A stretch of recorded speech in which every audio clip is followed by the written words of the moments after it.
Deepfake yuzni niqob qilgan yolg'onlar. Iflos odam ekan. Kimsan mana shu Behruz VIP? Behruz aka bilan ishlab 700 ming pul berib 13 million pul oldim. Это шаг к богатству. Мошенники создали искусственный образ Фаруха Закирова. Как вы знаете, сегодня проходит 8-е пленарное заседание Сената. Kanal ochib, odamlarni aldadim. Buvijon, pin kodingizni ayting, yordam beraveraman. Qo'y moshenik. Sen o'qigan kitobni men yozganman. Men senga loq emasman, sur bu yerdan. 21-asr texnologiyaning misli ko'rilmagan darajada rivojlanishi bilan ajralib turibdi. Zamonaviy texnologiyalar hayotimizning har bir jabhasiga kirib kelayotganligi bir tarafdan bizni quvontirsa, ikkinchi tarafdan ayrim xavotirlarni ham keltirib chiqarmoqda.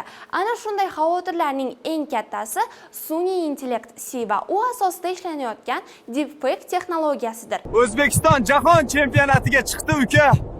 Jahon chempionatiga chiqdik. Buni ismi Simba. Xotinimdan meros qolgan. Bu kabi texnologiyalar nafaqat oddiy insonlarni, balki san'atkorlarni ham befarq qoldirmayapti. Avvaliga ko'ngil ochar yoki texnik tajriba sifatida paydo bo'lgan bu texnologiya bugunga kelib firibgarlik, manipulyatsiya va yolg'on ma'lumotlarni tarqatish maqsadida ishlatilmoqda. Bugungi kunda deepfake videolar orqali mashhur insonlarning, blogerlarning yoki oddiy fuqarolarning yuzidan ham ruxsatsiz foydalanib, yolg'on axborotlarni tarqatish holatlari ortib bormoqda. U yoqda faqatgina moshenniklar, firibgarlar mani rasmimdan foydalangan.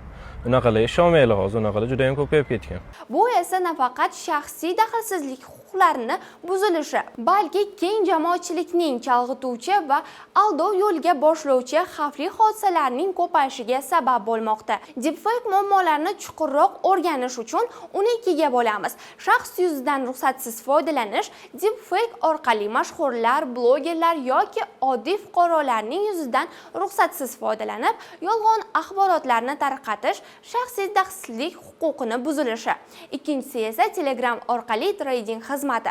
Deepfake'dan foydalanib mashhur shaxslarning nomidan yolg'on trading xizmatlari reklama qilish, oddiy odamlarni aldash, pul mablag'larini o'zlashtirish.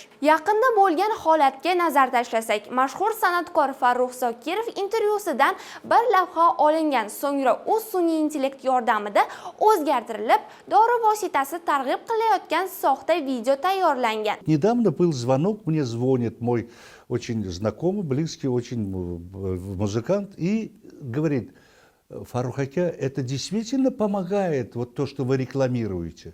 Я никогда этого не делал и не собираюсь делать. Ну, поверьте, пожалуйста, на слово. Firibgarlar bittagina inson bilan cheklanib qolayotgani yo'q. 4 milliondan ortiq obunachiga ega bo'lgan Azada nomi bilan tanilayotgan bloger Ozoda Yusupova ham bunday tahdidlarga uchradi.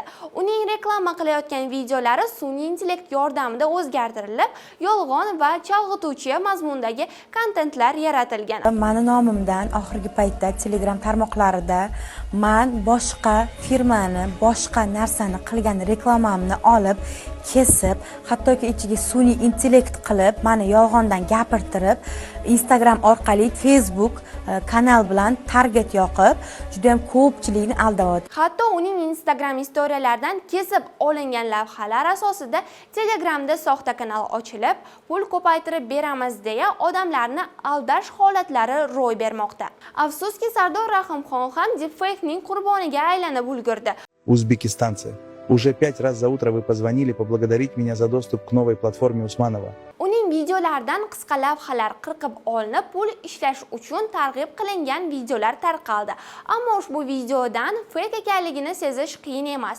Yuzdagi mimika va ovoz tovushlari. Undan tashqari O'zbekistonga aloqador boshqa mashhur qiyofadan ham foydalanilgan. Asli kelib chiqishi o'zbekistonlik bo'lgan Alisher Usmonov nomi ostida firibgarliklar ham amalga oshirildi.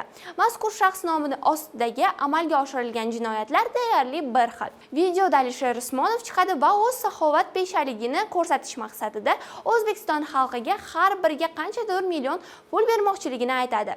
O'zbekiston, для руководства O'zbekistona я готов сделать. Pulni olish uchun esa havolaga kirish va karta ma'lumotlarini kiritish kerak. Agarda siz ham harakatlarni amalga oshirgan bo'lsangiz, hayotingizda hammasini boshidan boshlash uchun sizga imkoniyat yana qayta beriladi. Xo'sh, bunday vaziyatlarda nima qilish kerak? Birinchi o'rinda tilga e'tiborli bo'ling. Ko'pincha deepfake videolari rus tilida bo'ladi. Chunki sun'iy intellekt o'zbek tiliga hali yaxshi rivojlanmagan. Yuzdagi mimikalarga, g'alati harakatlarga ham soxtalikni fosh qilishi mumkin. Hujjatlardan ogoh bo'ling. Videoda juda ishonarli bo'lsa ham, ortiqcha shaxsiy hujjatlarni so'rashsa, bu qizil chiroq degani. Jabrlanuvchilar, ya'ni blogerlar va mashhur shaxslar o'zlarining deepfake qurboni bo'lganini aniqlashsa, darhol tegishli joylarga murojaat qilishlari kerak.